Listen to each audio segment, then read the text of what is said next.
Okay, so I divided these up into 5 piles, denoting kind of the different roles that each one of these cards has. We're playing 2 Dovin's Veto with the other 2 in the sideboard, because there's a bunch of powerful non-creature spells, whether it be the Mirror Match or the Enigmatic deck or whatever. Normalize is just a harder to cast mana leak, and it gets exiled instead of put into the graveyard, which is pretty relevant, like against things like Memory Deluge and whatever. 3 Steps Ahead is a really interesting card. You pay 1 mana for it and then pay additional costs depending on what you want for it. It's a pretty bad rate if you are always doing one of these things, but all of the things are actually very relevant.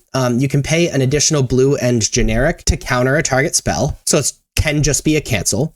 You can pay an extra 3 mana to create a token that's a copy of target artifact or creature you control, which is pretty cool alongside like Hullbreaker Horror, because notice it's not until end of turn. And you can pay an additional 2 generic to draw 2 cards and discard a card, and you can do as many of these as you want. So a very common play pattern is using the cancel and the draw 2 discard 2 for 5 mana.